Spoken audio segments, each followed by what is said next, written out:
Hello! In this video I will show you how to set up VPN on Honor Magic 7 Lite.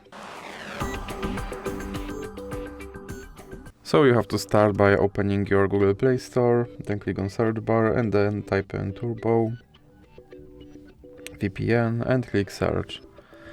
And now select this application and click install. And now you can click open and then click agree and continue. And you can close this ad and then click allow and click consent. Now click on this button to start your VPN and click OK.